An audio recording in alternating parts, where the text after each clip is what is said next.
అందరికీ నమస్కారం.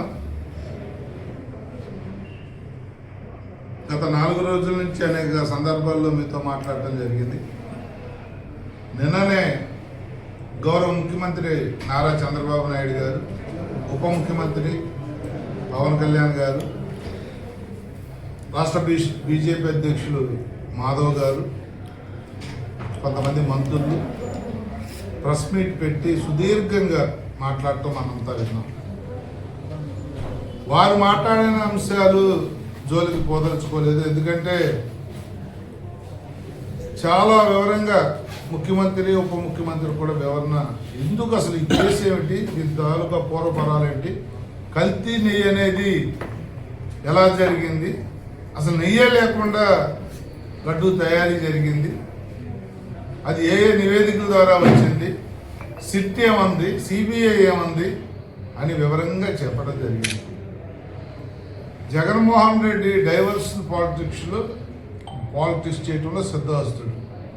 ఒక ఇష్యూ బయటపడుతుంది, ఆయన కానీ వాళ్ళ మనుషులు కానీ ఫిక్స్ అయిపోతూ ఉన్నారు, జైలుకి వెళ్ళే సందర్భం వస్తూ ఉంది అనగానే ఏదే ఒక ఇష్యూని తీసుకొచ్చి ఆ ఇష్యూ ద్వారా అరాచకాలు చేసి రాష్ట్రంలో అరాచకం సృష్టించి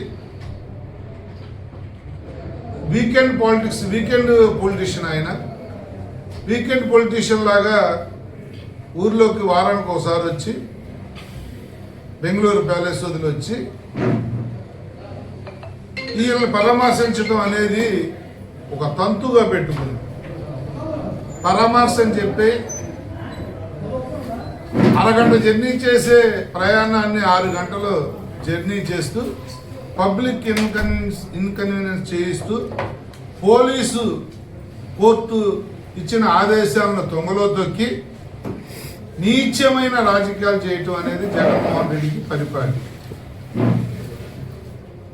అయితే ఇక్కడ మా బాధల్లో ఏంటంటే, ఒక తప్పు చేసి ఎవరో నోటితో ఉచ్చరించడానికి కూడా, ఆ పదాలు పలకటానికి కూడా ఒప్పుకొని తిట్లు నువ్వు ముఖ్యమంత్రిని అంబటి రాంబాబు తిడితే, ఒక స్వతంత్ర సమరయోధుని పొగిడినట్టు ఇంటికి వెళ్ళి, ముందు మీడియాతో పొగిడావు, ఇంటికి వెళ్ళి కూడా ప్రెస్ మీట్ పెట్టి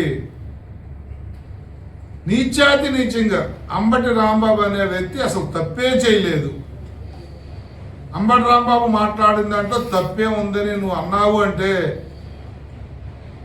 ఈ వ్యవస్థలో అసలు నువ్వు ఉండదగ్గ వ్యక్తి అని చెప్పి నేను అడుగుతున్నాను. అంత ఘోరంగా నీలో చిత్తశుద్ధి ఉన్న, నిజాయితీ ఉన్న, నీలో సమాజం పట్ల గౌరవం ఉన్న అంబటి రాంబాబు వాక్యాన్ని ముందు నువ్వు ఖండించాలి. 5 సంవత్సరాలు ముఖ్యమంత్రిగా చేశావు, బ్రహ్మాండంగా గొప్పలు చెప్పుకుంటూ బతికేస్తావు.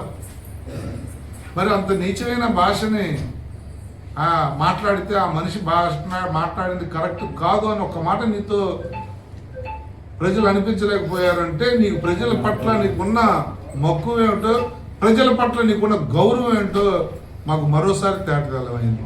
పైగా అంబటి రాంబాబుని కాపు టైగర్ అన్నాడు. దేనికి కాపు టైగర్ అయ్యాడు అంబటి రాంబాబు అని చెప్పి నేను అడుగుతా ఉన్నా. అసలు ఏ విషయంలో కాపులకి అంబటి రాంబాబు ఏం చేసాడని కాపు టైగర్ అయ్యాడు? బూతులు తిట్టేందుకు టైగర్ అయ్యాడా? నువ్వు మాట్లాడాల్సిన మాటలన్నీ నువ్వు చెప్పినట్టుగా మాట్లాడుతున్నందుకు టైగర్ అయ్యాడా? కాపులు ఇలా మాట్లాడతారా అని చెప్పి మిగతా వాళ్ళు అనుకుని కాపులు పొరుగు తీసినందుకు కాపు టైగర్ అయ్యాడా? ఆయన నియోజకవర్గంలో ఒక కాంపన్సేషన్ వచ్చిన మైనర్ బాలుడి విషయంలో కాంపన్సేషన్ వస్తే దాంట్లో వాటా తీసుకున్నందుకు టైగర్ అయ్యాడా? లేకపోతే అసలు కాపులను ఆయన ఉద్ధరించింది దేనికి, ఏంటి చేశాడో ఒక 2 మాటలు నువ్వు ఒకసారి చెప్పాలి జగన్మోహన్ రెడ్డి గారు అని చెప్పి అడుగుతా ఉన్నా. కాపులు పొరుగు తీసి ఇలాంటి మాటలు మాట్లాడిన వాడు కాపు టైగర్ అని చెప్పి నువ్వు అన్నావు అంటే అసలు నీ మానసిక పరిస్థితి ఎలా ఉందో మాకు అర్థం కావట్లేదు.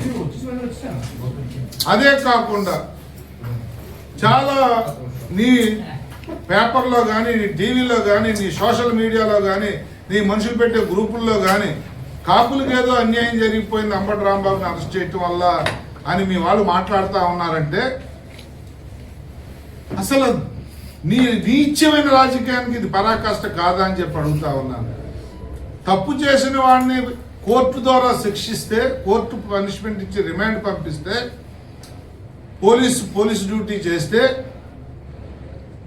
కోర్టు ఒక నిర్ణయం తీసుకుంటే దాన్ని మాకంట కట్టి తప్పు మాట్లాడిన వాడు కాపు జాతిలో ఉన్నాడు అని చెప్పి మేము సిగ్గుపడుతుంటే ఆ వ్యక్తిని తీసుకొచ్చి నువ్వు టైగర్ అని చెప్పి, పులి అని చెప్పి, దేశోద్ధారకుడు అని చెప్పి మాట్లాడుతూ ఉన్నావంటే ఇది ఎంత నీచం అని చెప్పి నేను అడుగుతా ఉన్నా.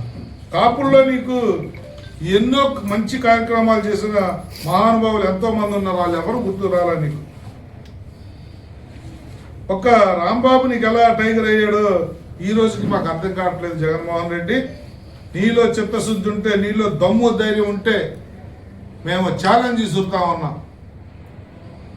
కల్తీ లడ్డు వ్యవహారం మీద కానీ, అంబటి రాంబాబు మాట్లాడిన దాని మీద కానీ నిజంగా నువ్వు సమర్థించుకుంటే నువ్వు అసెంబ్లీకి రావాలి. నీ 11 మంది అసెంబ్లీకి రావాలి. రేపు 11వ తారీఖున స్టార్ట్ అయ్యే అసెంబ్లీలో అక్కడికి వచ్చి ప్రజలను మెప్పించే విధంగా సమర్థించి నువ్వు మాట్లాడి ప్రజల మన్నలను పొందాలి తప్ప నువ్వు బయట ట్రాఫిక్ జామ్ చేస్తూ పరామర్శకు కానీ వెళ్ళి రెచ్చగొట్టే మాటలు మాట్లాడి ఈ వీకెండ్ పాలిటిక్స్, డైవర్షన్ పాలిటిక్స్ చేయొద్దు జగన్మోహన్ రెడ్డి అని చెప్పి వెతో పొందుతా ఉన్నాం. మీకు మళ్ళీ మేము ఛాలెంజ్ ఇస్తుతా ఉన్నాం. ప్రజావేదిక, ప్రజలు మనం నమ్మి గెలిపించిన అసెంబ్లీ ఉంది. ఆ అసెంబ్లీకి రేపు రోజు 11వ తారీఖు నాడు మీరు అందరూ వచ్చి నువ్వు మాట్లాడుకున్నాన్ని సమర్థించుకుంటూ అసెంబ్లీలో నువ్వు మాట్లాడితే చక్కగా నీ నాలెడ్జ్ ఏమిటో, నీ అవగాహన ఏమిటో ఈ రాష్ట్ర ప్రజలు కూడా వింటారు. అంత పనికి మాలిన బూతులు తిట్టిన వాడు ఎలా కాపు జాతిపిత అవుతాడో, అలాగే ఇంత కల్తీ చేసిన, ఇంత అరాచకాలు చేసిన బాధాకరమైన విషయం ఏంటంటే అయోధ్యలో రామాలయానికి కూడా 1,00,000 లడ్డూలు ఇవే పంపించారు. అంటే ఇంత ఘోరాతి ఘోరమైన రాజకీయాలు చేస్తూ మొత్తం వచ్చిన డబ్బంతా నీ ప్యాలెస్కి ఎలా డైవర్ట్ అయిందో నివేదికలు చెబుతూ ఉంటే ఇంకా బొకాయిస్తూ, ఇంకా సమర్థించుకుంటూ మాట్లాడటం అనేది తీవ్రంగా ఖండిస్తా ఉన్నా. దయచేసి నీకు చేతులు జోడించి నమస్కరించి చెప్తున్నాం బాబు, ఇలాంటి జాతి పెద్దలు మాకు వద్దు. ఇంత జాతి పెద్దలు భరించలేము కాపు జాతి. అలాంటి జాతి పెద్దలు ఎవరన్నా నీకు కావాలంటే నీ ఇంట్లో పెట్టి ఊరేది తప్ప కాపులు పొరుగు తీసే మాటలు మాట్లాడొద్దు అని చెప్పి ఏదో పలుకుతా ఉంటాం. పవన్ కళ్యాణ్ గారు పార్టీ ఎమ్మెల్యే మీద, జనసేన పార్టీ ఎమ్మెల్యే మీద, పార్టీ క్యాడర్ మీద తీవ్ర అసంతృప్తిలో ఉన్నారని మొన్న ఒక మీటింగ్లో ఆయన మధ్య ఏంటి సార్ అసంతృప్తి కారణం? మీరు దాన్ని అందరూ మార్చేశారు. పార్టీ క్యాడర్ మీద, లీడర్ మీద అసంతృప్తితో ఉండటం కాదు. పార్టీ అధ్యక్షులు వారికి ఎప్పుడు కూడా విధి విధానాలు, మేము ఎలా వెళ్ళాలా, ఎలా నడుచుకోవాలా అనేది చెప్పటం అనేది పవన్ కళ్యాణ్ గారు ఒక్కలే మీటింగ్ పెట్టి చెప్పలే. చంద్రబాబు నాయుడు గారు, ఇప్పుడు మనం మాట్లాడుకుంటున్న జగన్మోహన్ రెడ్డి గారు, కాంగ్రెస్ పార్టీ అందరూ కార్యకర్తల మీటింగ్, నాయకుల మీటింగ్ పెడతారు. ప్రజెంట్ ఇష్యూస్ మీద మాట్లాడటం మీద కానీ మన స్టాండ్ ఏంటి, మన పార్టీ స్టాండ్ ఏమిటి అనేది చెప్పటం అనేది రాష్ట్ర అధ్యక్షులకు వారి బాధ్యత. అదే వారు చేశారు. దానిలో ముక్కుసూటిగా మాట్లాడే తత్వం, రాజకీయాలు చేసి పార్టీ కుటుంబ సభ్యులతో కూడా రాజకీయాలు చేసే నైజం పవన్ కళ్యాణ్ గారు కాదు. కాబట్టి ముక్కుసూటిగా మీడియాతో మీరు టచ్లో ఉండాలి, మీడియాతో మాట్లాడాలి. మీకు ఒక అవకాశం పార్టీ, ఒక వేదిక మీకు ఇచ్చింది కాబట్టి మీరు మీడియాతో టచ్లో ఉండాలా, మీడియాతో మాట్లాడాలా, తప్పును తప్పని మాట్లాడాలా. ఎవరో మాట్లాడతారనుకుంటే ఏ ప్రాంతంలో, ఒక ప్రాంతం నుంచి వాయిస్ రాకూడదు, రాష్ట్రంలో నలుమూల నుంచి కూడా పార్టీ వాయిస్ వెళ్ళాలని చెప్పి చెప్పడం దిశ నిర్దేశం చేయడం జరిగింది. దాని అర్థం మార్చేసి మీరు ఇంకేరేగా అంటున్నారు, అది అపార్థం. పవన్ కళ్యాణ్ గారు అనేవాడు ఒక చిత్తశుద్ధి కలిగిన పొలిటీషియన్. జనసేన పార్టీ ఒక చిత్తశుద్ధి కలిగిన ప్రజలకి ఉపయోగపడటం కోసం పెట్టిన పార్టీ.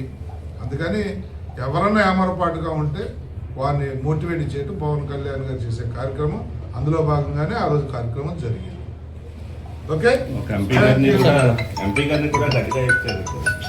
అంటే మీరు ఫారెన్ లో ఉంటున్నారు ఎక్కువగా, మీరు ఫారెన్ లో ఇక్కడ ఒక విషయం మీరు గమనించాలి. పవన్ కళ్యాణ్ గారు కొంతమంది ఎంపీలను చేసినా, మాలాంటి వాళ్ళని కొంతమందిని ఎమ్మెల్యేలను చేసినా మా మీద పూర్తి నమ్మకం విశ్వాసంతో చేసిన మాట వాస్తవం. ఆ నమ్మకానికి తగ్గట్టు మేము పనిచేయాల్సిన బాధ్యత మా మీద ఉంది. ఒకవేళ ఎక్కడన్నా ఆ నమ్మకానికి తగ్గంతలో మేము స్కోర్ చేయలేకపోతే అడిగే హక్కు, మమ్మల్ని మందలించే హక్కు మా నాయకుడికి ఉంది. అది ఏ పార్టీలోనే జరిగే ప్రక్రియ, అదే జరిగింది. ఇక్కడ స్పెషల్గా ఏం జరగదు. Thank you.